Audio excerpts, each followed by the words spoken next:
എപ്പിസോഡിൻ്റെ തുടക്കത്തിൽ തന്നെ ഞാൻ പറയുകയാണ്, കുറച്ച് ദിവസങ്ങളായിട്ട് അർജൻസി ആയിട്ട് കുറേ കാര്യങ്ങൾ ലൈഫിലുണ്ടായി. അതുകൊണ്ട് കുറച്ച് ദിവസത്തേക്ക് വീഡിയോസ് എല്ലാം നിർത്തിവെച്ചേക്കായിരുന്നു. നമ്മുടെ രണ്ടാമത്തെ എപ്പിസോഡ് തുടങ്ങുമ്പോൾ തന്നെ കാണിക്കുന്നത് യോ കിടന്നുറങ്ങാണ്. അവനെ നോക്കിയിട്ട് കുട്ടിപ്പട്ടാളം എല്ലാവരും ഉണ്ട്. അവർക്ക് ഈ ഫോൺ കണ്ടിട്ട് ഭയങ്കര രീതിയിൽ ഇഷ്ടപ്പെടുന്നുണ്ട്. പുതിയ മോഡലാണ് എന്നൊക്കെ പറഞ്ഞിട്ടാണ് അവർ ആ ഫോൺ എടുക്കുന്നത്. ആ ഫോൺ എടുത്ത് നോക്കുന്നുണ്ട്. എന്ത് ഭംഗിയാണ് കാണാനായിട്ട്. നമ്മൾ ഇതേപോലെ ഇങ്ങനത്തെ ഫോണൊന്നും യൂസ് ചെയ്തിട്ടില്ലല്ലോ എന്ന് പറഞ്ഞുകൊണ്ടിരിക്കുമ്പോൾ തന്നെ യോ എണീറ്റ് അവിടെ ഫോണെല്ലാം തപ്പാണ്. പെട്ടെന്ന് തന്നെയാണ് ആ ഫോണിട്ട് കുറച്ച് മെസ്സേജ് വരുന്നത്. ആ നോട്ടിഫിക്കേഷൻ സൗണ്ട് നന്നായിട്ട് കേൾക്കുന്നത് കൊണ്ട് തന്നെ ആ ഫോൺ തിരിച്ചു വെക്കുന്ന സമയത്ത് യോ കൃത്യമായിട്ട് അവൻ്റെ കൈ കയറി പിടിക്കുകയാണ്. പെട്ടെന്ന് തന്നെ യോ ആ കൈയിട്ട് നോക്കി അവരെല്ലാവരും ഫേസ് ഇട്ട് നോക്കുന്നുണ്ട്. അവൻ ഉറക്കത്തിൽ നിന്ന് എണീറ്റുകൊണ്ട് തന്നെ നല്ല രീതിക്ക് തന്നെ പേടിച്ചു പോയിട്ടുണ്ട്. ഒച്ചയെടുത്ത് കരയാണ്. അങ്ങോട്ടും ഇങ്ങോട്ടും അവർ ഒച്ചയെടുത്ത് വലിച്ചുകൊണ്ടിരിക്കുകയാണ്. കാരണം രണ്ടുപേർക്ക് അത് ഭയങ്കര ഒരു ഷോക്കായിരുന്നു. അങ്ങനെ ഇരിക്കുമ്പോഴാണ് അടുത്ത സീനിലേക്ക് നമ്മളെ കൊണ്ടുപോകുന്നത്. ആ പിള്ളേരെല്ലാം പിടിച്ചെടുത്തിട്ട് ജോബിനെ വിളിച്ചിട്ട് പറയാണ്, ഇവരെൻ്റെ ഫോൺ എൻ്റെ അനുവാദമില്ലാതെ എടുത്തു എന്ന് പറയാണ്. അപ്പം നമ്മുടെ ഓട്ടോ അറിയുന്നുണ്ട്. അയ്യോ അത് വലിയ കാര്യമൊക്കെ ഒന്നും വേണ്ട, ഞാൻ ചുമ എടുത്താന്ന് പറയുമ്പോഴേക്കും നമ്മുടെ ജോബ് പറയാണ്, എടാ പോടാന്നൊന്നും വിളിക്കരുത്, അവൻ നിന്നെ കാട്ടും നന്നായിട്ട് വയസ്സിന് മൂത്തതാണ്, അതുകൊണ്ട് പീന്ന് കൂട്ടിയിട്ട് വിളിക്കാൻ പറയാണ്. ഓക്കെ എന്ന് പറയുന്നുണ്ട്. അവർ ചെയ്ത കുറ്റത്തിന് സോറി ചോദിക്കുന്നുണ്ട്. അത് കഴിഞ്ഞ് പറയുന്നുണ്ട് നമ്മുടെ യോ, എൻ്റെ തിങ്സിലൊന്നും തൊടരുത്, എനിക്കത് ഇഷ്ടമല്ല, എൻ്റെ കാര്യങ്ങളൊന്നും നിങ്ങൾ എടുക്കരുത്, പിന്നെ നിങ്ങൾ എന്നെ ഒരു ഫ്രണ്ടായിട്ട് കാണുന്നു വേണ്ട, എനിക്കിഷ്ടമല്ല, ഞാൻ പെട്ടെന്ന് തന്നെ തിരിച്ചു പോകും, നിങ്ങളെപ്പോലത്തുള്ള ആൾക്കാരെയൊന്നും എനിക്ക് ഇഷ്ടമല്ല എന്ന് പറയുന്നുണ്ട്. പിള്ളേരെല്ലാവരും സോറി ചോദിക്കുന്നുണ്ട്. എല്ലാവരും കൂടി അവിടുന്ന് എണീറ്റ് പോവാണ്. എണീറ്റ് പോയിട്ടും അവരുടെ കുസൃതി മാറാതെ നമ്മുടെ യോയിനെ കൊഞ്ചനൊക്കെ കുത്തിയിട്ടാണ് പോകുന്നത്. യോയെ അവർ ഓടിച്ചു വരുന്നുണ്ട്. എന്നിട്ട് പറയുന്നുണ്ട്, ഈ പിള്ളേരൊക്കെ ആരാണ്, ഇവരെന്തിനാണ് ഇവിടെ നിൽക്കുന്നതെന്ന് ചോദിക്കുമ്പോഴേക്കും ഈ പിള്ളേര് നിന്റെ റൂംമേറ്റ്സ് ആണ്, കാരണം അവർ നിന്നെ പോലെ ഇവിടെ പഠിക്കാൻ വന്നേക്കണേണ്, ഞങ്ങളുടെ അണ്ടറിലാണ് അവർ പഠിക്കുന്നതെന്ന് പറയുന്നുണ്ട്. അപ്പോൾ തന്നെ നമ്മുടെ യോ പറയാണ്, എനിക്ക് ഈ കാര്യങ്ങളൊന്നും ഇഷ്ടമല്ല, എനിക്ക് ഇഷ്ടപ്പെടായികയും എൻ്റെ മാറ്ററല്ല, അവർ ഇവിടെ തന്നെ നിന്ന് ഇവിടെ തന്നെ പഠിക്കും, നീ അവരിവിടെ ഉള്ളിടത്ത കാലം നന്നായിട്ട് ബിഹേവ് ചെയ്യണം, അവർ നിന്നോട് ഇനി അങ്ങനെ തന്നെ നന്നായിട്ട് ബിഹേവ് ചെയ്യുമെന്ന് പറയാണ്. നീ കണ്ടില്ല അവർ ചെയ്ത കാര്യങ്ങൾ, എന്നിട്ട് നീ അവരെ സപ്പോർട്ട് ചെയ്യുകയാണെന്ന് നോക്കുമ്പോൾ ഒരു കുട്ടികളല്ലേ എന്ന് പറഞ്ഞിട്ട് അവിടുന്ന് പോകാണ്. അണ്ട് പറയുന്നുണ്ട്, നീ നിന്റെ കാര്യം നോക്കുമെന്ന് പറഞ്ഞിട്ട് ജോമ അവിടുന്ന് പോകാണ്. അടുത്ത സീനിൽ നമ്മൾ കാണിക്കുന്നത് ഫുഡ് കഴിക്കാൻ. അവരെല്ലാവരും പല പല ഡിഷസാണ് കഴിക്കുന്നത്. പെട്ടെന്ന് തന്നെ അങ്ങോട്ട് ജോമ വന്നിട്ട് കുറച്ചധികം ഡിഷസ് വെക്കും. ഉമ്മ പറയുന്നുണ്ട്, ഇന്ന് നമ്മുടെ യോ ഇങ്ങോട്ട് വന്നേക്കുന്നതുകൊണ്ട് തന്നെ അവന് സ്പെഷ്യലായിട്ട് ഉണ്ടാക്കിയതാണെന്ന് പറയുന്നുണ്ട്. കഴിക്കാൻ പറയുന്നുണ്ട്. ഓട്ട് പറയുന്നുണ്ട്, ഇതിനെക്കാട്ടും ടേസ്റ്റ് ദീ ഡിഷാന്ന് പറഞ്ഞിട്ട് ഒരു സാലഡ് പോലത്തെ ഒരു സാധനം എടുത്ത് കാണിക്കുന്നുണ്ട്. അത് കാണാൻ തന്നെ നല്ല ഭംഗിയായിട്ടുള്ള സാധനമാണ്. നമ്മുടെ യോയ്ക്ക് അത് കഴിക്കാനായിട്ട് തോന്നുന്നില്ലെങ്കിലും ഇവർ ഈ നിർബന്ധിക്കുന്നത് കൊണ്ട് തന്നെ അതിൽ നിന്ന് കുറച്ച് എടുത്ത് കഴിക്കുമ്പോഴേക്കും അവന് ഇഷ്ടപ്പെടുന്നുണ്ട്. നല്ല ടേസ്റ്റ് ഉണ്ട് എന്ന് പറഞ്ഞിട്ട് പിന്നെയും എടുത്ത് കഴിക്കാണ്. എന്നിട്ട് ഓട്ടിനോടും കൂട്ടുകാരോടും ചോദിക്കുന്നത്, ഇത് എന്ത് സാധനമെന്ന് ചോദിക്കുമ്പോൾ, ഓ ഈ ഡിഷല്ലേ, ഇത് ലിസാഡ് കൊണ്ടുണ്ടാക്കിയ അച്ചാറാണെന്ന് പറയാണ്. പെട്ടെന്ന് തന്നെ നമ്മുടെ മുത്തശ്ശി അവരെ നോക്കുന്നുണ്ട്, ദേഷ്യപ്പെടുന്നുണ്ട്. ജോബും നോക്കുന്നുണ്ട്. പല്ലിന്ന് കേട്ടതും നമ്മുടെ യോയാണെങ്കിൽ ഒറ്റ ഛർദ്ദിക്കലാണ്. അവിടുന്ന് അവൻ ഓടി എണീറ്റ് പോകുന്നുണ്ട്. ജോമും പുറകെ പോകുന്നുണ്ട്. മുത്തശ്ശിയാണെങ്കിൽ ഇങ്ങനെ പ്രാങ്ക് ചെയ്ത പിള്ളേരെല്ലാം ചീത്ത പറഞ്ഞുകൊണ്ടിരിക്കുകയാണ്. നമ്മുടെ ജോമും പറയുന്നുണ്ട്, നിങ്ങൾ പ്രാങ്ക് ചെയ്ത് ലിമിറ്റ് ക്രോസ് ചെയ്തിട്ടുണ്ട് എന്ന് പറയാണ്. നിങ്ങൾ ഇനി ഇങ്ങനെയൊന്നും ചെയ്യരുത് എന്ന് പറയുന്നുണ്ട്. മുത്തശ്ശിയും പറയുന്നുണ്ട്, അത് തന്നെയാണ്, എന്തിനാണ് നിങ്ങൾ ഇങ്ങനെയൊക്കെ ചെയ്യുന്നത്, ആ ചക്ക നിങ്ങളോട് എന്ത് തെറ്റാണ് ചെയ്തതെന്നാണ് മുത്തശ്ശി ചോദിക്കുന്നത്. അവനോട് പോയി നോക്കാനും പറയുന്നുണ്ട്. ഓട്ടിനാണെങ്കിൽ ഒരു അടിയും കിട്ടുന്നുണ്ട് മുത്തശ്ശിയുടെ കയ്യിൽ നിന്ന്. യോയാണെങ്കിൽ വാഷ് ബേസിനിൽ ചെന്നിട്ട് കൈയിട്ട് വരെയും ഛർദ്ദിക്കാണ്. അവനാണെങ്കിൽ ലിസാഡെന്ന് കേട്ടതും കഴിച്ചത് ഫുള്ളും ഇറങ്ങി വന്ന പോലെയാണ് ബിഹേവ് ചെയ്യുന്നത്. നമ്മുടെ ജോം അങ്ങോട്ട് വന്നിട്ട്, നീ ഓക്കെ ആണോ, നീ ഇങ്ങനെ ഛർദ്ദിക്കുന്നു വേണ്ട, അത് ലിസാഡല്ല എന്ന് പറയാണ്. പെട്ടെന്ന് തന്നെ നമ്മുടെ യോന്റെ ശ്വാസം നേരെ വീഴാണ്. ഓ അത് ലിസാഡല്ലല്ലേ, അവരെന്നെ പിന്നെയും പ്രാങ്ക് ചെയ്തതാന്ന് പറഞ്ഞിട്ട് ആ പിള്ളേരുടെ അടുത്തേക്ക് തല്ലുപിടിക്കാൻ പോവാണ്. ഇനി അങ്ങോട്ടേക്ക് പോവണ്ട, ഞാനെല്ലാം പറഞ്ഞ് ശരിയാക്കി ഇട്ടുണ്ടെന്ന് പറയുമ്പോഴേക്കും, നീ ആരാണ് അത് പറയാനായിട്ട്, എന്നെ പ്രാങ്ക് ചെയ്യാനായിട്ട്, അവരാരാണ്, ഞാൻ അവരോട് ഇന്ന് തന്നെ പകരം ചോദിക്കും, എൻ്റെ കയ്യിൽ അവര് അറിയൂന്ന് പറയുന്നുണ്ട്. നമ്മുടെ ജോമാണെങ്കിൽ അവനെ സമ്മതിക്കുന്നില്ല. അങ്ങനെ ഇവൻ റൂബിട്ട് പോകാണ്. റൂബി ചെന്ന് അവന്റെ തിങ്സും കാര്യങ്ങളൊക്കെ യൂസ് ചെയ്യാണ്. ഫോൺ യൂസ് ചെയ്യുന്നുണ്ട്. അവന് പണ്ടത്തെ ബ്രേക്കപ്പ് ഉള്ളതുകൊണ്ട് തന്നെ ഫോണൊന്നും യൂസ് ചെയ്യാൻ ഇഷ്ടമുണ്ടായില്ല. അതുകൊണ്ട് ഫോൺ യൂസ് ചെയ്യാറുണ്ടായില്ല. പെട്ടെന്ന് അവൻ ഫോൺ യൂസ് ചെയ്യാൻ നോക്കുമ്പോഴേക്കും അതിലാണെങ്കിൽ ഇന്റർനെറ്റ് കണക്ഷൻ കട്ടായി കിടക്കുമായിരിക്കും. എന്ത് ചെയ്യും ഇനി, ഇങ്ങനത്തെ ഒരു നരകത്തിൽ പെട്ടല്ലോ എന്ന് വിചാരിച്ചാണ് യോ അവിടെ ഇരിക്കുന്നത്. പെട്ടെന്ന് അവൻ കിടന്ന് തിരിയുമ്പോഴേക്കും മിറ്റ്സ് ഇങ്ങനെ പറയുന്നു, നീ ഇങ്ങനെയൊന്നും കാണിക്കേണ്ട ആവശ്യമില്ല, കാരണം ഇതെല്ലാം ഒരു മിസ്അണ്ടർസ്റ്റാൻഡിങ് ആണ്. ശരിക്കും എനിക്ക് നിന്നെ ഇഷ്ടമാണെന്നൊക്കെ ഉള്ള കാര്യമാണ് അവള് സ്വപ്നത്തിലൂടെ പറയുന്നത്. പെട്ടെന്ന് തന്നെ യോ ഞെട്ടിയടിക്കുന്നുണ്ട്. ഞാനിത് എന്തൊക്കെയാണ് ചിന്തിച്ചു കൂട്ടുന്നതെന്ന് പറഞ്ഞ് അവിടെ കിടന്ന് ഫൈറ്റ് ചെയ്യാണ്. ഇങ്ങനെയൊന്നും ചിന്തിക്കാനേ പാടില്ലെന്ന് പറയുന്നുണ്ട്. പിന്നെ ഒന്നും കൂടി എടുത്തു നോക്കുമ്പോഴേക്കും സിഗ്നലേ കട്ടായിട്ടുണ്ടാവും. പെട്ടെന്ന് തന്നെ അവൻ ജോമിന്റെ അടുത്തേക്ക് പോവാണ്. ജോമാണെങ്കിൽ അവിടെ ഫ്യൂസായ ഒരു ബൾബ് മാറ്റിക്കൊണ്ടിരിക്കുകയാണ്. അത് കാണുമ്പോൾ തന്നെ മനസ്സിലാവും അവിടുത്തെ ഇന്റർനെറ്റ് കണക്ഷന്റെ കാര്യങ്ങളെല്ലാം. അവനത് വൃത്തിയാക്കിക്കൊണ്ട് നിൽക്കുന്ന സമയത്ത് അങ്ങോട്ടേക്ക് യോ വരെയാണ്. യോ വന്നിട്ട് ഇവനെ തന്നെ നോക്കിക്കൊണ്ടിരിക്കുകയാണ്. കാരണം അവൻ ലൈറ്റ് ശരിയാക്കണമല്ലോ. പെട്ടെന്ന് ആ ലൈറ്റ് ഓൺ ആവുന്നതും നമ്മുടെ ജോമിന്റെ കണ്ണിട്ട് ആ വെട്ടം ഫുള്ളും സ്പ്രെഡായി അവന് കണ്ണ് കാണാൻ പറ്റാതെ പെട്ടെന്ന് തെന്നി താഴെ വീഴാണ്. ആ വീഴ്ച ഒരു ആക്സിഡന്റ് കിസ്സിലേക്ക് മാറാണ്. അവരറിയാതെ തന്നെ ഒരു കിസ് അവിടെ സംഭവിച്ചിട്ടുണ്ട്. അവര് കണ്ണും നോക്കിയിട്ട് ഇപ്പൊ ഇവിടെ എന്താണ് നടന്നത് എന്നുള്ള രീതിയിൽ ചിന്തിച്ച് നിൽക്കാണ്. പെട്ടെന്ന് തന്നെ ജോമ അവനെ തള്ളി മാറ്റിയിട്ട് പറയും, ഓക്കെ സോറി, എന്താണ് സംഭവിച്ചത്, എന്താണ് നീ ഇങ്ങോട്ട് വന്നതെന്ന് ചോദിക്കുകയാണ്. ഞാൻ വന്നത് വേറൊന്നുമല്ല, എനിക്ക് ഇന്റർനെറ്റ് കണക്ഷൻ പോയി, അതുകൊണ്ട് ഇവിടുത്തെ വൈഫൈൻ്റെ പാസ്വേഡ് ഒന്ന് പറഞ്ഞു തന്നോ എന്നാണ് പറയുന്നത്. ഇപ്പോൾ വൈഫൈ ഒന്നും ഉപയോഗിക്കാൻ പറ്റത്തില്ല, സമയം കുറച്ച് ആയല്ലോ എന്ന് പറയാണ്. എനിക്ക് ഇപ്പോൾ തന്നെ വൈഫൈ വേണം, കാരണം ഞാനൊരു സിനിമ കണ്ടുകൊണ്ടിരിക്കുകയാണ്. ആ സിനിമയുടെ പകുതി വരെ എത്തി, അതുകൊണ്ട് എനിക്കിന്ന് മുഴുവൻ കാണാൻ തുടങ്ങാൻ പറ്റത്തില്ല. അതുകൊണ്ട് ഒന്ന് കാണിക്കാൻ പറയുകയാണ് പാസ്വേഡ്. പക്ഷേ എന്തൊക്കെ വന്നാലും ഞാൻ നിനക്ക് കാണിച്ചു തരില്ല. നീ ഇന്ന് ഫോൺ യൂസ് ചെയ്യണ്ട, സമയം കുറേ വൈകി പോകാനാണ് പറയുന്നത്. യോ പറയുന്നുണ്ട്, എൻ്റെ അച്ഛൻ തന്ന പൈസ എന്ന് നീ റീചാർജിൻ്റെ പൈസ എടുത്തോളാൻ പറയാണ്. പെട്ടെന്ന് തന്നെ നമ്മുടെ ജോമിന് ദേഷ്യം വന്നിട്ട് തിരിഞ്ഞു നോക്കാണ്. എന്ത് പൈസാന്ന് ചോദിക്കുമ്പോൾ എൻ്റെ അച്ഛൻ തന്ന എൻവലപ്പില്ലേ, അതിൽ കുറേ കാശില്ലേന്ന് ചോദിച്ചിട്ട് അവൻ്റെ റൂമിട്ട് പോയിട്ട് ഇരിക്കുകയാണ്. അവൻ പോയിട്ടും ജോമ് ഈ കാര്യം തന്നെയാണ് ആലോചിച്ചുകൊണ്ടിരിക്കുന്നത്. കാരണം അങ്ങനെ ഒരു പൈസ കാര്യങ്ങളോ ഒന്നും ജോമിന് കിട്ടിയിട്ടുണ്ടായില്ല. അതുകൊണ്ട് തന്നെ അവന് നല്ല രീതിക്ക് ദേഷ്യം വരുന്നുണ്ട്. യോയാണെങ്കിൽ റൂമിൽ പോയി കഴിയുമ്പോൾ തന്നെ നോക്കിയിട്ട് പുറത്തേക്ക് ഇറങ്ങാണ്. ജോമാണ് പുറത്തുള്ളത്. പെട്ടെന്ന് തന്നെ അവൻ വാതിൽ തുറന്നിട്ട് ചോദിക്കാണ്, എന്താണ് വന്നതെന്ന്. എനിക്ക് നിന്നോടൊരു കാര്യം പറയാനുണ്ട്, നിന്റെ ഫാദർ തന്ന എൻവലപ്പാണിത്, നീ ഇത് തുറന്നു നോക്കാൻ പറയാണ്. ഓക്കെ, ഞാൻ തുറന്നു നോക്കാന്ന് പറഞ്ഞിട്ട് അവനത് വാങ്ങുന്നുണ്ട്. അതിൽ അവൻ ക്യാഷ് തപ്പുമ്പോൾ ക്യാഷ് ഒന്നും കിട്ടുന്നില്ല. പിന്നെയും കുറച്ചും കൂടി തപ്പുമ്പോൾ ഒരു ലെറ്ററാണ് കിട്ടുന്നത്. ആ ലെറ്റർ എടുത്ത് നോക്കുന്ന അവൻ ഷോക്കാവുന്നുണ്ട്. ഒരു എഗ്രിമെന്റ് ആണ്. അപ്പോഴാണ് നമ്മുടെ ഫ്ലാഷ് ബാക്ക് കാണിക്കുന്നത്. ആ എഗ്രിമെന്റിൽ എന്താന്ന് വെച്ചിട്ടുണ്ടെങ്കിൽ കുറച്ചധികം റൂൾസും കാര്യങ്ങളാണ്. റൂൾ നമ്പർ എന്ന് വെച്ചിട്ടുണ്ടെങ്കിൽ കുറച്ച് ഡിമാൻഡ്സും കാര്യങ്ങളാണ്. അവൻ ഡെയിലി ക്ലാസ്സിൽ പോകണം, ഫോൺ ഒരു ദിവസം പകുതി നേരം ഉപയോഗിക്കാൻ പാടുള്ളൂ, അങ്ങനെ കുറേ കാര്യങ്ങളാണ്. ഇതെല്ലാം അറിയുന്ന നമ്മുടെ യോയാണെങ്കിൽ വണ്ടറടിച്ച പോലെ തന്നെ നിൽക്കാണ്. നമ്മുടെ ഷെഫ് അവന് ഓരോ റൂളായിട്ട് പറഞ്ഞു കൊടുക്കുന്നുണ്ട്. നീ ഒരു ദിവസം 1 മണിക്കൂർ മാത്രമാണ് ഫോൺ യൂസ് ചെയ്യാൻ പാടുള്ളൂ. ആ ടൈമിന് നിനക്കതിൽ എന്ത് വേണമെങ്കിലും ചെയ്യാം. അത് കഴിഞ്ഞ് ഫോൺ ഇവിടെ കൊടുത്തു വെക്കണമെന്ന്. പിന്നെ പറയുന്നത്, നീ ഡെയിലി സ്കൂളിൽ പോകണം, സ്കൂള് കട്ട് ചെയ്യാനേ പാടില്ല, എന്തെങ്കിലും സിക്ക് വരുമ്പോൾ മാത്രമാണ് ക്ലാസ് കട്ട് ചെയ്യാൻ പറ്റുള്ളൂ എന്നാണ്.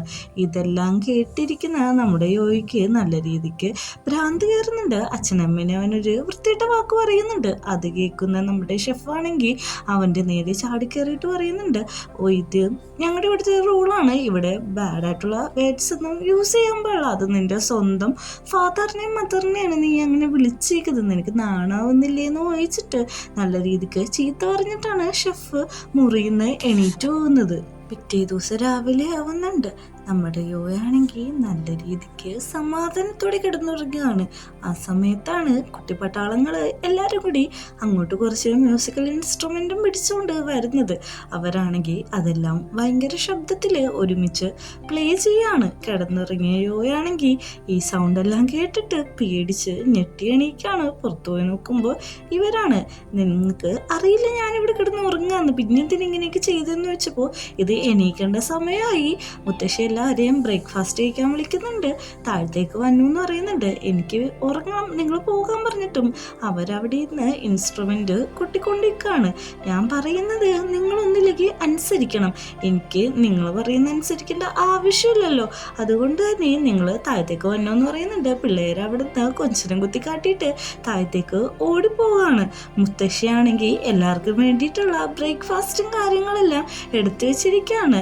യോയാണെങ്കിൽ നല്ല ദേഷ്യത്തിനാണ് മുത്തശ്ശിയുടെ അടുത്തേക്ക് വരുന്നത്. മുത്തശ്ശീനെ കാണുമ്പോൾ അവിടുത്തെ സന്യാസികൾക്ക് എന്തോ ഫുഡ് കൊടുക്കാൻ വേണ്ടിയിട്ട് റെഡിയാക്കി വെക്കുന്നത് അവൻ ശ്രദ്ധിക്കുന്നുണ്ട്. മുത്തശ്ശി ചോദിക്കുന്നുണ്ട്, ഇന്നലത്തെ രാത്രിയിലെ ഉറക്കമൊക്കെ എങ്ങനെ ഉണ്ടായിരുന്നു എന്ന് ചോദിക്കുമ്പോഴേക്കും കുഴപ്പമൊന്നുമില്ല എന്നാണ് പറയുന്നത്. പിന്നെ ജോമ് നിന്നോട് എന്തെങ്കിലും പറഞ്ഞോ? ഇല്ല എന്ന് പറയുന്നുണ്ട്. അവൻ ഭയങ്കര സാധനം എന്ന് പറഞ്ഞ് നിൽക്കുമ്പോൾ തന്നെ നമ്മുടെ ജോമാണെങ്കിൽ അങ്ങോട്ട് വരാണ്. അവനെ നോക്കിയിട്ട് ഞാനൊന്നും പറഞ്ഞില്ലെന്നുള്ള രീതിയിലാണ് നമ്മുടെ യോ നിൽക്കുന്നത്. അങ്ങനെ ജോമ് അവിടെ അവർക്ക് കഴിക്കാനുള്ള ഭക്ഷണങ്ങളും സാധനങ്ങളെല്ലാം കൊണ്ടു വെക്കുന്നുണ്ട്. അപ്പോഴേക്കും നമ്മുടെ യോ പറയാണ്, മങ്കിന് കൊടുക്കാനുള്ള സാധനങ്ങളെല്ലാം പ്രിപ്പയർ ആയല്ലോ, ഞാൻ നാളത്തേക്ക് വരാൻ പറഞ്ഞ് വിളിക്കാന്ന് പറയുമ്പോൾ നാളെയല്ല ഇന്ന് തന്നെ വിളിക്കണം, നാളത്തേക്ക് ആക്കേണ്ട ആവശ്യമില്ലെന്നാണ് പറയുന്നത്. അങ്ങനെ നമ്മുടെ ജോമിനെ ഒരു നോട്ടം നോക്കുന്നുണ്ട്. അടുത്ത സീനിൽ കാണുന്നത് ആ മങ്കിന് സാധനങ്ങളും റൈസ് എല്ലാം കൊടുക്കുന്നതാണ്. നമ്മുടെ യോയും അവിടെ വന്നിരിക്കുന്നുണ്ട്. മുത്തശ്ശി അവനോട് പ്രാർത്ഥിക്കാൻ പറയുന്നുണ്ട്. അങ്ങനെ നമ്മുടെ യോയും ചെരുപ്പെല്ലാം ഊരിയിട്ട് അവിടെ അടങ്ങി നല്ല കുട്ടിയായിട്ട് ഇരിക്കുകയാണ്. എന്നിട്ട് അതിലുള്ള ഓരോരോ സാധനങ്ങളായിട്ട് നമ്മുടെ യോ എടുത്ത് കൊടുക്കുകയാണ്. എന്തോ ഒരു വാശി ഉള്ളിലുള്ള പോലെയാണ് യോ ഇതെല്ലാം എടുത്തു കൊടുക്കുന്നത് മാത്രമല്ല ജോബിനെ കൊണ്ട് ഒന്നും ചെയ്യിപ്പിക്കാനും സമ്മതിക്കുന്നില്ല. എല്ലാം അവൻ തന്നെ തട്ടിയെടുത്തിട്ട് ഓരോന്നായിട്ട് വേഗം വലിച്ച് കൊടുത്തോണ്ടിരിക്കുകയാണ്. മുത്തശ്ശിയാണെങ്കിൽ ഇവരിത് എന്ത് കോപ്രായാണ് കാണിക്കണേന്നുള്ള രീതിയിൽ അവന്മാർ രണ്ടുപേരെ നോക്കുന്നുണ്ട്.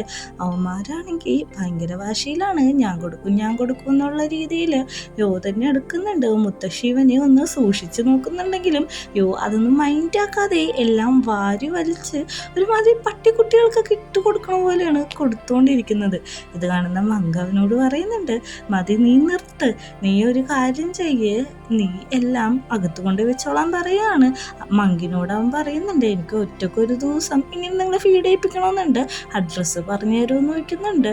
പെട്ടെന്ന് തന്നെ മങ്ക് പറയാണ്, അഡ്രസ്സ് ജോമിനറിയാം, ജോമിനോട് ചോദിച്ചോളാൻ. ഇത് കേൾക്കുന്ന യോയ്ക്കാണെങ്കിൽ ഒന്നും കൂടി ദേഷ്യമാണ്. കാരണം എല്ലാ സ്ഥലത്തും നമ്മുടെ ജോമിൻ്റെ പേരാണല്ലോ ആൾക്കാർ പറയുന്നത്. മങ്ക് പറയുന്നുണ്ട്, ജോമിനെയും കൂട്ടിയിട്ട് നീ വന്നാൽ മതി, വേറെ കുഴപ്പമൊന്നുമില്ല എന്നാണ് പറയുന്നത്. ശരിയെന്ന് നമ്മുടെ യോ പറയുന്നുണ്ട്. അങ്ങനെ മങ്കിനെ തൊഴുത് എല്ലാം കഴിഞ്ഞിട്ട് അവര് വെറുതെ നടക്കുകയാണ്. എന്നിട്ട് പറയുന്നുണ്ട്, ബ്രേക്ക്ഫാസ്റ്റ് കഴിക്കാനായിട്ട് വാ, പിന്നെ നീ എന്തിനാണ് എല്ലാവരോടും ഇങ്ങനെയൊക്കെ കാണിക്കുന്നത്, ഇങ്ങനെയൊന്നും കാണിക്കേണ്ട ആവശ്യമില്ല, നല്ല രീതിക്ക് പെരുമാറണമെന്നൊക്കെയാണ് ജോമു പറയുന്നത്. ഇതെല്ലാം കേട്ടിട്ടാണെങ്കിൽ നമ്മുടെ യോ ആണെങ്കിൽ മിണ്ടാതിരിക്കുന്നുണ്ട്. എൻ്റെ ഒപ്പം മാർക്കറ്റിൽ വരാൻ പറഞ്ഞിട്ട് നമ്മുടെ ജോമു തന്നെ അവനെ വിളിച്ചുകൊണ്ട് പോകുന്നുണ്ട്.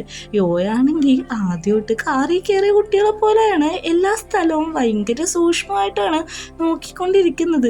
ഇത് കാണുന്ന ജോമിന് നല്ല രീതിക്ക് സന്തോഷവും സങ്കടവും ഒക്കെ തോന്നുന്നുണ്ട്. എന്നിട്ട് ചോദിക്കുന്നുണ്ട്, നീ എന്തിനാണ് ഇങ്ങനെയെല്ലാം ഒബ്സർവ് ചെയ്യുന്നത്, തിരിച്ച് ബാങ്കോക്കിലേക്ക് പോകാനാണോ നോക്കുമ്പോൾ ഒരു ചാൻസ് കിട്ടിയാൽ ഞാൻ പോകുമെന്ന് തന്നെയാണ് പറയുന്നത്. അങ്ങനെ രണ്ടുപേരും കൂടി മാർക്കറ്റിൽ എത്തുന്നുണ്ട്.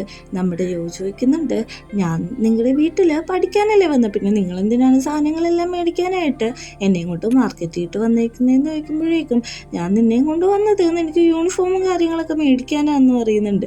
നീ ഇവിടെ തന്നെ അടങ്ങിയിരിക്കണം, ഒരു സ്ഥലത്തേക്ക് ഓടിപ്പോരുത്, എനിക്ക് നിന്നെ പേടിയാണ് തീയതിയാണ് നീ തിരിച്ച് ബാങ്കോക്കിലേക്ക് പോകുമെന്നൊക്കെ ഉള്ളത്. അത് പറയാൻ പറ്റത്തില്ല, ഒരു ചാൻസ് കിട്ടിയാൽ ഞാൻ പോകുമെന്നല്ലേ പറഞ്ഞു. ബസ് സ്റ്റോപ്പ് ഇവിടെ അടുത്താണ്, എനിക്കറിയാമെന്ന് പറയുന്നുണ്ട്. അതുകൊണ്ട് തന്നെ യോയിനെ കൂട്ടിയിട്ടാണ് ജോമ് സാധനങ്ങൾ മേടിക്കാനായിട്ട് പോകുന്നത്. അവൻ കുറേ നടക്കുന്നുണ്ട്. അത് കഴിഞ്ഞിട്ട് പറയുന്നുണ്ട്, നിന്റെ സംസാരമൊക്കെ ഒന്ന് ശരിയാക്കുന്നത് നല്ലതായിരിക്കും. അപ്പോൾ നമ്മുടെ യോ പറയാണ്, എൻ്റെ അച്ഛൻ തന്ന പൈസേനെക്കാട്ടും കൂടുതൽ പൈസ ഞാൻ തരാം, എത്രയാണ് ട്രിപ്പിൾ ഇരട്ടി ഞാൻ തരാമെന്ന് പറയുന്നുണ്ട്. അപ്പോൾ നമ്മുടെ ജോമ് വയ്ക്കുന്നുണ്ട്, നിൻ്റെ കൈ ക്യാഷ് ഒന്നും ഇല്ലല്ലോ, നിൻ്റെ അച്ഛനാണെങ്കിൽ തരയില്ല, പിന്നെ നിനക്ക് ആരാണ് തരാൻ പോകണേന്ന് ചോദിക്കുമ്പോൾ എൻ്റെ ഫ്രണ്ട്സാണ് തരാൻ പോകുന്നത്. എൻ്റെ ഫ്രണ്ട്സ് നല്ല രീതിക്ക് റിച്ചാണ്, ഞാൻ അവിടെ എത്തിയ ഉടനെ തന്നെ നിനക്ക് എമൗണ്ടും കാര്യങ്ങളൊക്കെ സെറ്റിൽ ചെയ്യാം, നീ എന്നിപ്പോൾ ബാങ്കോക്കിലേക്കോ ഒന്ന് പറഞ്ഞുകൂടോന്ന് ചോദിക്കുന്നുണ്ട്. പക്ഷെ നമ്മുടെ ജോമ് ഇവൻ പറയുന്ന കാര്യങ്ങളൊന്നും വലിയ കാര്യമൊക്കെ എടുക്കുന്നില്ല. യോ അവൻ്റെ തോളത്തൊക്കെ കൈയിട്ട്, അപ്പോൾ ഡീലല്ലേ, എന്നെ തിരിച്ച് അങ്ങോട്ടേക്ക് വിട്ടേക്ക്, നിൻ്റെ കാര്യങ്ങൾ നീ തന്നെ നോക്കിക്കോളാനായിട്ടാണ് നമ്മുടെ ജോമ് പറയുന്നത്. നേരെ മറിച്ച് കോളേജിലാണെങ്കിൽ ഫ്രണ്ട്സ് എല്ലാവരും കൂടി ഇരുന്നിട്ട് സംസാരിച്ചുകൊണ്ടിരിക്കുകയാണ്. നമ്മുടെ യോയിനെ കുറിച്ച് യാതൊരു അറിവില്ല, ഇവൻ എങ്ങോട്ടാ പോയെന്ന് അറിയില്ല, വിളിച്ചിട്ടും കിട്ടുന്നില്ല, എന്ത് ചെയ്യുമെന്നൊക്കെ പറഞ്ഞുകൊണ്ടിരിക്കുമ്പോൾ നമ്മുടെ ഫ്രണ്ട് പറയുന്നുണ്ട്, ആ വില്ലനെ അതായത് ജെഫിനെ തല്ലിയിട്ടാണല്ലോ പോയത്, അങ്ങോട്ടേക്ക് ആ ഗേൾ ഓടി വരുന്നുണ്ട്, എനിക്കൊരു കാര്യം പറയാനുണ്ട് എന്ന് പറയുന്നുണ്ട്. എന്താന്ന് നോക്കുമ്പോൾ ഒന്നുമില്ല, ഞാൻ വെറുതെ നിങ്ങളെ പേടിപ്പിക്കാൻ വേണ്ടിയിട്ട് കാണിച്ചാന്ന് പറയുന്നുണ്ട്. അപ്പോഴേക്കും ഇവരെല്ലാവരും കൂടി പറയുന്നുണ്ട്, നിനക്ക് വേറെ വല്ല പണിയില്ലേ, വെറുതെ ഇങ്ങനെ ഓരോന്നൊക്കെ ഉണ്ടാക്കി കാണിച്ചു കൂട്ടിയിട്ടുണ്ടെങ്കിൽ ഞങ്ങളുടെ ഉള്ള ജീവനും കൂടി പോകില്ലേ എന്ന് ചോദിക്കുമ്പോൾ ഒരു കൊച്ചു വന്നിട്ട് പറയാണ്, നിങ്ങൾ അന്വേഷിച്ച് ഒരു ചെറുക്കം വരുന്നുണ്ട്, ആരാന്ന് ചോദിക്കുമ്പോൾ അറിയാൻ പാടില്ല, പക്ഷേ അവൻ്റെ സ്വഭാവം കണ്ടിട്ട് നിങ്ങളെ തല്ലാനായിട്ടാണ് വരുന്നതെന്നാണ് തോന്നുന്നത്, നിങ്ങളുടെ ഇപ്പോൾ ഒരു ഫൈറ്റിന് അവൻ ഭയങ്കരമായിട്ട് റെഡിയായിട്ട് നിൽക്കുകയാണ് എന്ന് പറയുന്നുണ്ട്. പെട്ടെന്ന് തന്നെ എല്ലാവരും പേടിക്കുന്നുണ്ട്, കാരണം നമ്മുടെ യോ തല്ലിയ ചെക്കനാണ് ഇവരെ അന്വേഷിച്ച് അങ്ങോട്ടേക്ക് വരുന്നവർ എല്ലാവരോടും ഇവർ എന്തേതൊക്കെ ചോദിക്കുന്നുണ്ട്. ഇത് കണ്ട നമ്മുടെ പിള്ളേരെല്ലാവരും കൂടി കാറിക്കൂവാണ്, ഇനി എന്ത് ചെയ്യുമെന്നാണ് എല്ലാവരും ആ ഒറ്റ നിമിഷത്തിൽ തന്നെ ആലോചിക്കുന്നത്. ജഫാണെങ്കിൽ എല്ലാവരുടെ അടുത്തും ഇവന്മാരെ തപ്പി തപ്പി നടന്ന് ഒരു വഴിക്കായിട്ടുണ്ട്. ഇവന്മാരെല്ലാവരും കൂടി ഓടി ഒരു സ്ഥലത്ത് വന്ന് നിൽക്കുകയാണ്. എനിക്ക് ഇനിയും ഓടാൻ വയ്യ, നമ്മൾ ഓടിയാൽ ഇനി എത്ര ദൂരമാണ് ഓടുക, കോളേജ് ഫുള്ളും കിടന്ന് ഓടാൻ പറ്റത്തില്ലല്ലോ എന്ന് പറയുമ്പോൾ പെൺകുട്ടി പറയുന്നുണ്ട്, എനിക്കൊരു ഐഡിയ ഉണ്ട്, നമുക്കത് പ്രയോഗിക്കാമെന്ന് പറയാണ്. അങ്ങനെ അവർ നിന്ന സ്ഥലത്തേക്കും ജെഫും കൂട്ടുകാരും വരുന്നുണ്ട്. അവിടെ വരുമ്പോഴേക്കും അവന്മാരൊന്നും കാണാനില്ല, കുറേ ഫ്രഷേഴ്സ് പിള്ളേർ നിന്നിട്ട് ഡാൻസ് കളിക്കുന്ന മാത്രമാണ് കാണുന്നത്. അവിടെയൊക്കെ കുറേ തപ്പുന്നുണ്ട്, പക്ഷെ ഇവന്മാരെ കാണുന്നില്ല. അത് കഴിഞ്ഞാണ് നമ്മൾ കാണിക്കുന്നത് ഈ ഫ്രഷേഴ്സ് പിള്ളേരുടെ ഇടയിൽ നമ്മുടെ പിള്ളേരാണെങ്കിൽ അവരെ പോലെ കോസ്റ്റ്യൂമൊക്കെ ഇട്ടിട്ട് നിന്ന് ഡാൻസ് കളിച്ചുകൊണ്ടിരിക്കുകയാണ്. അവർ പോയ ശേഷം പറയുന്നുണ്ട്, സമാധാനമായി, ഇനി അവർ നമ്മളെ കണ്ടുപിടിക്കില്ലല്ലോ, എന്നാൽ നമുക്ക് ഡാൻസിങ് തുടങ്ങാമെന്ന് പറഞ്ഞിട്ട് പിന്നെ നിന്ന് ഡാൻസ് കളിച്ചുകൊണ്ടിരിക്കുകയാണ്. അടുത്ത സീനിൽ നമ്മുടെ വില്ലേജാണ് കാണിക്കുന്നത്. അവിടെ നമ്മുടെ ജോമ് പറയാണ്, നീ കുറച്ച് നേരം ഇവിടെ നിൽക്ക്, ഞാൻ നിൻ്റെ പ്രിൻസിപ്പളിനെ ഒന്ന് കണ്ടിട്ട് വരാം, നീ ക്ലാസ്സിട്ട് പുതിയതായിട്ട് പോകാൻ പോണേയുള്ളൂ, അതുകൊണ്ട് നിൻ്റെ ഗാർഡിയൻ എന്ന നിലക്ക് ഞാനൊന്ന് സംസാരിക്കാമെന്ന് പറയുമ്പോഴേക്കും, നിങ്ങൾ എന്തിനാണ് പ്രിൻസിപ്പളിനെയൊക്കെ കാണുന്നത്, ഞാൻ ബാങ്കോക്കിട്ട് പോകുന്ന ഡിസിഷൻ മാറ്റാനായിട്ട് എനിക്ക് തീരുമാനമൊന്നുമില്ല, എനിക്ക് അങ്ങോട്ട് പോകണമെന്ന് പറഞ്ഞാൽ വാശി പിടിച്ചിട്ട് തന്നെയാണ് അവൻ അവിടെ വെയിറ്റ് ചെയ്യുന്നത്. കുറേ നേരം വെയിറ്റ് ചെയ്യുന്നുണ്ട്. കുറേ സമയം കഴിയുമ്പോൾ നമ്മുടെ യോയ്ക്ക് നല്ല രീതിക്ക് ബോറടിക്കുന്നുണ്ട്. അമ്മാരും ഒരു സ്ഥലത്ത് പോയിരിക്കുമ്പോൾ അങ്ങോട്ട് ഒരു മാസ്ക് ഇട്ട ആള് വന്ന് അവനെ തന്നെ നോക്കി നിൽക്കുകയാണ്. പയ്യെ പയ്യെ അവന് കാര്യം മനസ്സിലായി, ഇവനെ തന്നെ ഫോളോ ചെയ്താണ് വന്നേന്ന് മനസ്സിലാവുമ്പോഴേക്കും പയ്യെ യോ എണീറ്റിട്ട് ഓടാൻ തുടങ്ങുമ്പോഴേക്കും ആണെങ്കിൽ വേറൊരാളും കൂടി വരുന്നുണ്ട്. അങ്ങനെ അവിടെ ഒരു ചെറിയ ഫൈറ്റ് ആവുന്നുണ്ട്. നമ്മുടെ യോയാണെങ്കിൽ വിട്ടുകൊടുക്കാതെ രണ്ടുപേരെയും നല്ല രീതിക്ക് തല്ലുന്നുണ്ട്, ചവിട്ടുന്നുണ്ട്. അങ്ങനെ അവനൊരു ബാസ്ക്കറ്റിൻ്റെ പുറകെ ഒളിച്ചിരിക്കുകയാണ്. അങ്ങോട്ടൊരു ഒച്ച കേൾക്കുമ്പോഴേക്കും അവൻ ഇടിക്കാൻ പോവും. നോക്കുമ്പോഴേക്കും അത് ജോമായിരിക്കും. നീ എന്താ ഈ കാണിക്കണേന്ന് നോക്കുമ്പോൾ നീൻ്റെ ഉള്ളിട്ട് കയറിക്ക്, ഞാൻ പയ്യെ പറയാമെന്ന് അറിയുന്നുണ്ട്. അങ്ങനെ രണ്ടുപേരും കൂടി അതിൻ്റെ ഉള്ളിൽ ഒളിച്ചിരിക്കുമ്പോൾ ആ വില്ലൻ വന്നിട്ടാണെങ്കിൽ ഇവരെയൊക്കെ തപ്പുന്നത് നമ്മുടെ ജോമ് നല്ല രീതിക്ക് ശ്രദ്ധിക്കുന്നുണ്ട്. ഇതാരാത് ചോദിക്കുന്നുണ്ട്, അറിയാൻ പാടില്ല എന്ന് പറയാണ്. അങ്ങനെ അവർ പോയത് നോക്കുമ്പോഴേക്കും രണ്ട് രണ്ടുപേരും കൂടി ഭയങ്കര ക്ലോസ് ആയിട്ട് കണ്ണും അടുത്ത രീതിയിൽ വന്ന് നിൽക്കുകയാണ്. പെട്ടെന്ന് തന്നെ ജോമിൻ്റെ ഫേസും നമ്മുടെ യോയിൻ്റെ ഫേസും അടുത്ത് വന്നുകൊണ്ട് തന്നെ യോയിൻ്റെ ഫേസ് നല്ല രീതിക്ക് ബ്ലഷ് ആവുന്നുണ്ട്. യോയും ജോമും ഒരുമിച്ച് പുറത്തോക്ക് ഇറങ്ങാൻ നോക്കുമ്പോൾ രണ്ടുപേരും കൂടി സ്റ്റക്കായിട്ട് അവിടെ തന്നെ നിൽക്കുകയാണ്. അല്ലല്ല കുഴപ്പമില്ല, സാരില്ല, നീ ആദ്യം ബുക്കൊന്ന് നമ്മുടെ ജോമും അറിയുന്നുണ്ട്. അങ്ങനെ യോയാണെങ്കിൽ അതിൻ്റെ ഉള്ളിൽ നിന്ന് എണീറ്റ് പുറത്തേക്ക് വരാണ്. രണ്ടുപേരും കൂടി തിരിച്ചു പോകുന്നുണ്ട്. നമ്മുടെ ജോമു പറയുന്നുണ്ട്, ഇതാണ് ഞാൻ നിന്നോട് പോകണ്ടെന്ന് പറഞ്ഞത്, നീ അവിടെ പ്രശ്നം ഉണ്ടാക്കിയിട്ട് വന്നല്ലേ, അവര് നിന്നെ അന്വേഷിച്ച് കിടക്കുന്നുണ്ട് എന്ന് പറഞ്ഞ് ഒന്നും കൂടി പേടിപ്പിക്കുകയാണ്. അങ്ങനെ മുത്തശ്ശി കാര്യങ്ങൾ വീട്ടിലത്തൂടെ തന്നെ അറിയുന്നുണ്ട്. മുത്തശ്ശി ഭയങ്കര ദേഷ്യത്തിലാണ്. എൻ്റെ വില്ലേജിൽ വന്നിട്ട് ആർക്കാണ് ഇങ്ങനെയൊക്കെ കാണിക്കാനായിട്ട് ധൈര്യവും കാര്യങ്ങളും ഉള്ളത്, ഞാൻ ഇന്ന് തന്നെ നടപടി എടുക്കുമെന്നാണ് പറയുന്നത്. നമ്മുടെ യോയാണെങ്കിൽ ഇനിയും ഒന്നിനും പോകണ്ട, ഞാനിവിടെ ഉള്ള കാര്യം അവർക്ക് അറിയത്തില്ല, അതുമല്ല അവർ എന്നെ തന്നെ അന്വേഷിച്ച് വന്നതാണോന്നും എനിക്കറിയത്തില്ലല്ലോ എന്ന് പറയുന്നതാണ്. പെട്ടെന്ന് തന്നെ അങ്ങോട്ട് ആ കൂട്ടുകാരിലെ ഒരാൾ ഓടി വന്നിട്ട് പറയാണ്, ഓട്ടിനെ കാണുന്നില്ല, അവൻ ആ പറമ്പിൽ ഒരാളോട് തല്ല് പിടിച്ചോണ്ടിരിക്കുകയാണ്, തല്ല് കൂടുന്നുണ്ട്, വേഗം ഒന്ന് വരുമെന്ന് ചോദിക്കുകയാണ്. അങ്ങനെ പറമ്പാണ് കാണിക്കുന്നത്. അവിടെ ഓട്ടും ഒരു ഗ്രാമത്തിലെ ഒരാളും അയാളുടെ മോനും കൂടി തമ്മിൽ ഒരു ഫൈറ്റ് നടന്നുകൊണ്ടിരിക്കുകയാണ്. എന്നിട്ട് പറയുന്നുണ്ട്, എൻ്റെ മോനെ തല്ലിന് നീ സോറി ചോദിക്കണമെന്ന് പറയുന്നുണ്ട്. ഓട്ടാണെങ്കിൽ പറയുന്നുണ്ട്, ഞാൻ എന്തിനാണ് സോറി ചോദിക്കേണ്ട ആവശ്യം, ഞാൻ സോറി ചോദിക്കത്തില്ല എന്ന് തന്നെ പറഞ്ഞുകൊണ്ടിരിക്കുകയാണ്. അയാളാണെങ്കിൽ ഓട്ടിൻ്റെ നേരി കയ്യോങ്ങുന്ന സമയത്താണ് നമ്മുടെ ജോമ് അങ്ങോട്ട് വരുന്നത്. ജോമ് ഇടയ്ക്ക് കയറുന്നുണ്ട്, രണ്ടുപേരെയും അങ്ങോട്ടും ഇങ്ങോട്ടും പിടിച്ചു മാറ്റുന്നുണ്ട്. എന്താണ് പറ്റിയത്, എന്താണ് കാര്യം എന്ന് നോക്കുമ്പോൾ ഇവൻ എൻ്റെ മോൻ്റെ മുഖത്തിടിച്ചു എന്ന് പറയുന്നുണ്ട്. അപ്പോഴേക്കും നമ്മുടെ ഓട്ട് പറയുന്നുണ്ട്, വെറുതെ ഒന്നല്ല ഞാൻ അടിച്ചത്, ഞാൻ അനാഥനാണെന്ന് ഇവൻ പറഞ്ഞു, അതുകൊണ്ടാണെന്ന് പറയുന്നുണ്ട്. അപ്പോഴേക്കും ആ കൊച്ച് പിന്നെയും പറയുന്നുണ്ട്, നീ ഒരു അനാഥനല്ലേ, പിന്നെ ഞാൻ അങ്ങനെ പറഞ്ഞാൽ എന്തോ കുഴപ്പമെന്ന് ചോദിക്കുമ്പോഴേക്കും പിന്നെ ഓട്ട് റേസായി കയറാണ്. നമ്മുടെ ജോമ് പറയുന്നുണ്ട്, എന്നോട് ക്ഷമിക്കണം, കാരണം ഇവനിങ്ങനെ റിയാക്ട് ചെയ്യാൻ പാടില്ല, നിങ്ങളുടെ മോൻ്റെ ഭാഗത്താണ് തെറ്റ്, അത് നിങ്ങൾ മനസ്സിലാക്കണം എന്നുള്ള കാര്യങ്ങളൊക്കെയാണ് ഫാദറിനെ പറഞ്ഞ് മനസ്സിലാക്കി കൊടുക്കുന്നത്. അങ്ങനെ അവിടെ ഒരു ചെറിയ ഫൈറ്റ് എടുക്കുന്നുണ്ട്. ഓട്ടിനോട് സോറി പറയാൻ പറയുമ്പോൾ എനിക്ക് പറയാൻ പറ്റില്ല, അത് മാത്രമല്ല നിങ്ങൾ സോറി പറഞ്ഞ് എനിക്ക് ഇഷ്ടപ്പെട്ടിട്ടില്ല, എന്നെ നിങ്ങൾ സപ്പോർട്ട് ചെയ്തിട്ടില്ല എന്ന് പറഞ്ഞ് നമ്മുടെ ജോമിനോട് വഴക്കിട്ട് ഓട്ട് അവിടുന്ന് പോവാണ്. ജോമിനെ ഒത്തിരി സമാധാനിപ്പിക്കാനായിട്ട് നമ്മുടെ പിള്ളേർ നോക്കുന്നുണ്ട്. പക്ഷെ ഓട്ട് അപ്പം തന്നെ അവിടുന്ന് വഴക്കിട്ട് പോകാണ്. നമ്മുടെ യോ ആണെങ്കിൽ അവിടെ നിൽക്കുന്നുണ്ടായിരുന്നു. ഇതെല്ലാം കണ്ട് യോ പറയുന്നുണ്ട്, നിങ്ങൾ എന്തിനാണ് ക്ഷമ ചോദിച്ചത്, അവന് അങ്ങനെ പറഞ്ഞിട്ടല്ലേ അവനെ ഇടിച്ചത്, അവനെ നിങ്ങൾ സപ്പോർട്ട് ചെയ്യലേ വേണ്ടതെന്ന് ചോദിക്കുമ്പോഴേക്കും ക്ഷമ ചോദിക്കുന്നത് വലിയൊരു കാര്യമല്ല, നമ്മൾ ക്ഷമിച്ചു എന്ന് പറഞ്ഞാലും ഈ ലോകത്ത് ഒന്നും സംഭവിക്കാനും പോണില്ല, അതുകൊണ്ട് ചിലപ്പോൾ നമ്മൾ താഴ്ന്നു കൊടുക്കുന്നത് മറ്റൊരാളുടെ പ്രശ്നങ്ങൾ തീരാനായിട്ട് കാരണമാവും. നീ നിൻ്റെ പാരൻസിനോട് ഒരിക്കലെങ്കിലും ഒരു ക്ഷമ പറഞ്ഞു നോക്ക്, അവർക്ക് നിന്നോടുള്ള മതിപ്പ് എത്ര അധികം കൂടുമെന്ന് നീ ഒന്ന് ആലോചിച്ച് നോക്കാൻ പറയുന്നുണ്ട്. അവൻ അവിടെ ഇരുന്ന് അമ്മേനോടും അച്ഛനോടും ബാഡ് വേസിൽ സംസാരിച്ച കാര്യങ്ങളെല്ലാം ആലോചിക്കുന്നുണ്ട്. അങ്ങനെ ഇവൻ വീടെത്തുമ്പോഴേക്കും കുട്ടികൾ വന്ന് പറയാണ്, അതെയോ അവനെ കാണുന്നില്ല, ഓട്ട് എത്ര നേരം ഈ പുറത്തേക്ക് പോയിട്ടെന്ന് അറിയാൻ പാടില്ലെന്ന് പറഞ്ഞ് തപ്പാൻ പോകുന്നുണ്ട്, ഞാൻ കൂടെ വരുന്നു എന്ന് നമ്മുടെ യോ ചോദിക്കുമ്പോഴേക്കും നീ വന്നാൽ വീട്ടിൽ ആരും ഉണ്ടാവാതാവും, കാരണം ഓൾറെഡി ഇവിടെ നിന്ന് എല്ലാവരും പോയിട്ടുണ്ട്, അതുകൊണ്ട് നീ വീട്ടിൽ തന്നെ ഇരിക്കുക, ഞങ്ങളും കൂടി പോയി അവനെ അന്വേഷിച്ചുകൊണ്ട് വരാം, നീ ഇവിടെ തന്നെ സേഫായിട്ട് ഇരുന്നാൽ മതി, ഞങ്ങൾ എത്തുമ്പോഴേക്കും നീ ഇവിടെ വേണം, ആരും ഇല്ലാതെ ഇരിക്കണ്ടെന്ന് പറഞ്ഞിട്ട് പിള്ളേർ പോവാണ്. യോയാണെങ്കിൽ അവിടെ ഓരോരോ ചെറിയ പണികൾ ചെയ്തുകൊണ്ടിരിക്കുകയാണ്. അവനങ്ങനെ ഓരോരോ ചെറിയ പണികൾ ചെയ്യുന്ന സമയത്താണ് നമ്മുടെ ഓട്ട് അങ്ങോട്ട് കയറി വരുന്നത്. ഏകദേശം നല്ല രീതിക്ക് ലേറ്റായിട്ടുണ്ടാവും. അപ്പോഴേക്കും നമ്മുടെ ഓട്ടിനെ കാണുന്ന യോ ചോദിക്കുകയാണ്, ഓഹോ നീ എന്താണ് നാട് വിട്ടു പോയെന്നൊക്കെ അറിഞ്ഞിട്ട് പിന്നെ ഇങ്ങോട്ട് കയറി വന്നത്, ഡിന്നറിൻ്റെ സമയമായപ്പോഴേക്കും നീ കൃത്യമായിട്ട് വന്നല്ലോ എന്ന് പറഞ്ഞ് കളിയൊക്കെയാണ്, വേറെ ഒന്നും ചോദിക്കുന്നില്ല. തിരിച്ചവൻ അവൻ്റെ ജോലി തന്നെ ചെയ്തുകൊണ്ടിരിക്കുകയാണ്.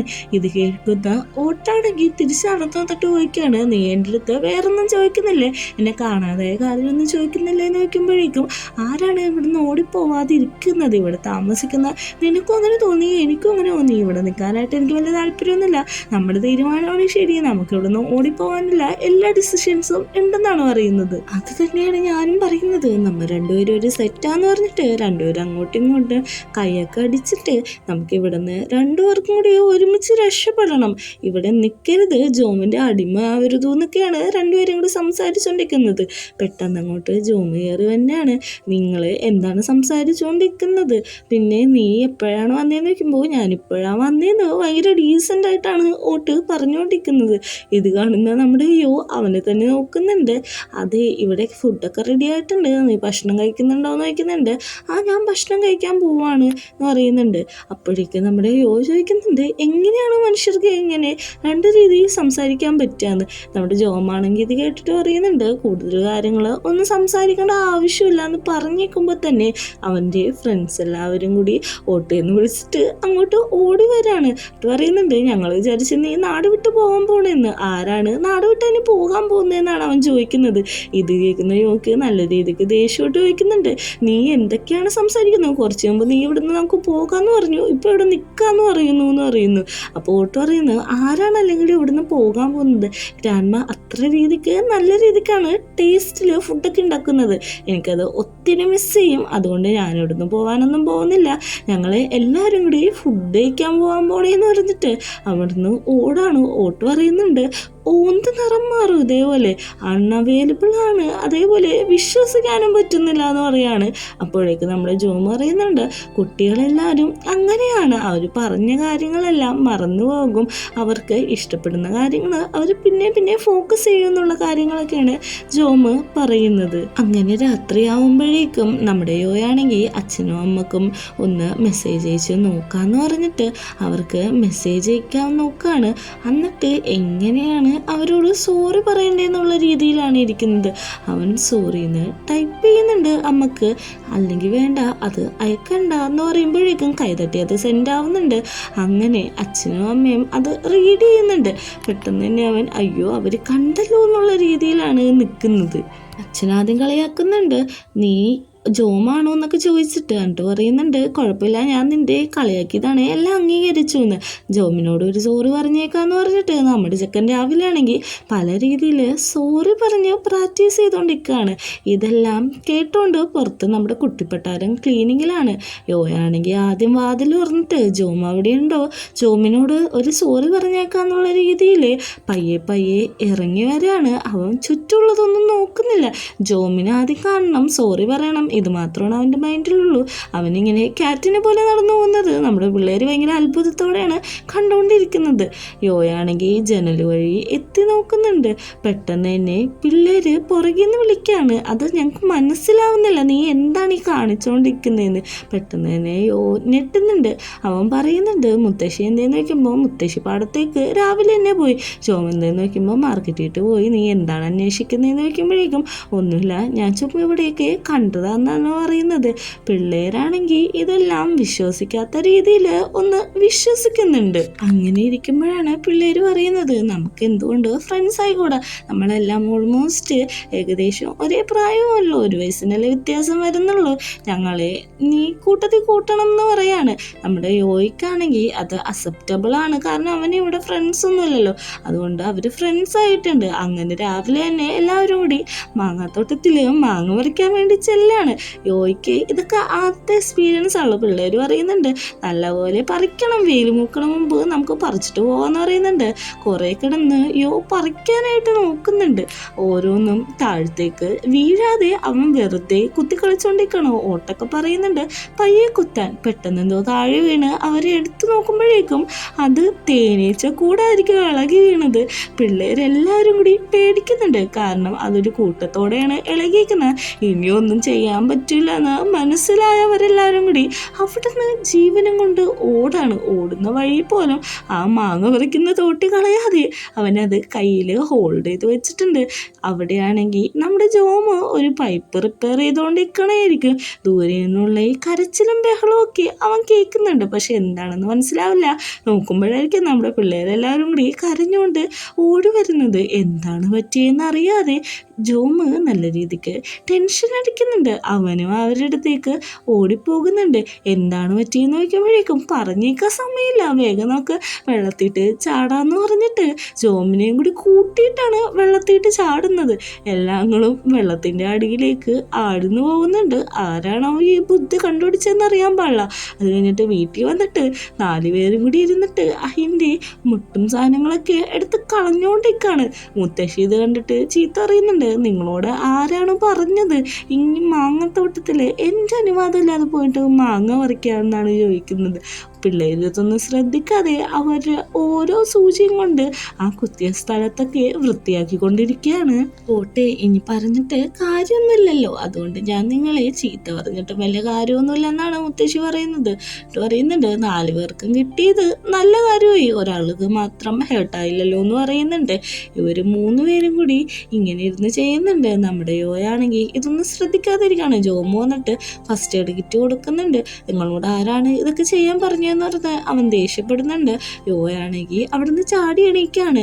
എനിക്ക് നിങ്ങൾ പറയുന്നതൊന്നും അനുസരിക്കാൻ താല്പര്യമില്ല, എനിക്ക് നിങ്ങളോട് യാതൊരു ഇഷ്ടവുമില്ല, ഞാൻ തിരിച്ച് ബാങ്കോക്കിലേക്ക് പോവാന്ന് പറഞ്ഞിട്ട് അവൻ അവിടെ നിന്ന് എണീറ്റ് പോവാണ്. ഇത് കാണുന്ന മുത്തശ്ശി നല്ല രീതിക്ക് ടെൻഷൻ ആവുന്നുണ്ട്. എന്താണ് ഈ കുട്ടി ഇങ്ങനെയൊക്കെ പറയുന്നതെന്ന് അറിയില്ലല്ലോ. മുത്തശ്ശി ഇത് കണ്ട് നല്ല രീതിക്ക് അവിടെ നിന്ന് അവന് വിളിക്കുന്നുണ്ട്. നീ പോവല്ലേ, ഇങ്ങോട്ട് വാ, എന്തുണ്ടെങ്കിലും പറഞ്ഞു തീർക്കാന്നൊക്കെയാണ് മുത്തശ്ശി പറയുന്നത്. പക്ഷേ യോയാണെങ്കിൽ ഒന്നും സംസാരിക്കാനോ പറയാനോ നിൽക്കാതെ അവിടുന്ന് പോവാന്ന് പറഞ്ഞിട്ട് റൂമിൻ്റെ പൊക്കത്തേക്ക് കയറിപ്പോവാണ്. അതുമാത്രമല്ല, എനിക്കിപ്പോൾ കുഴപ്പമൊന്നുമില്ല, എനിക്ക് വേദനയുമില്ല, എനിക്ക് ആരുടെയും ഇത് കേൾക്കേണ്ട ആവശ്യമില്ല, ഞാൻ ഓക്കെയാണ്, എന്നെ കാണാൻ പാടില്ലെന്നാണ് ചോദിക്കുന്നത്. അവൻ അവിടുന്ന് പോകുന്നത് നമ്മുടെ കുട്ടികളും കുറച്ച് വിചിത്രമായിട്ടാണ് നോക്കിക്കൊണ്ടിരിക്കുന്നത്. ഇതെല്ലാം കാണുന്ന ജോമിനാണെങ്കിൽ നല്ല രീതിക്ക് സങ്കടമാവുന്നുണ്ട്. എന്താണ് ഇവൻ എപ്പോഴും ഈ രീതിയിൽ പെരുമാറുന്നതെന്ന് അറിയില്ലല്ലോ. ഇവൻ എപ്പോഴും എന്തൊക്കെയാണ് പറയുക ചെയ്യുക എന്നുള്ള കാര്യമൊന്നും ആർക്കും പ്രെഡിക്റ്റ് ചെയ്യാൻ പറ്റത്തില്ല. എന്ത് ചെയ്യും, ഇവനെ എങ്ങനെ നന്നാക്കും എന്നുള്ള കാര്യങ്ങളൊക്കെയാണ് ജോമ് ഇപ്പോൾ ആലോചിച്ചുകൊണ്ടിരിക്കുന്നത്. മുത്തശ്ശിയും പറയുന്നുണ്ട് അവനെയൊക്കെ ഒന്ന് പറഞ്ഞു മനസ്സിലാക്കാനായിട്ട്. പിള്ളേർക്ക് എല്ലാവർക്കും കൂടി മുത്തശ്ശി മരുന്ന് വെച്ച് തരാമെന്ന് പറഞ്ഞിട്ട് അവരുടെ കാര്യങ്ങൾ ടേക്ക് കെയർ ചെയ്യാണ്. ജോമിന് അപ്പോഴും അവൻ ഇങ്ങനെ പറഞ്ഞിട്ട് പോയതിലാണ് സങ്കടം. അവൻ്റെ ഫീലിങ്സ് മനസ്സിലാക്കാൻ പറ്റുന്നില്ല. ഈ ഒരു സീൻ കാണിച്ചാണ് 2ാമത്തെ എപ്പിസോഡ് അവസാനിക്കുന്നത്.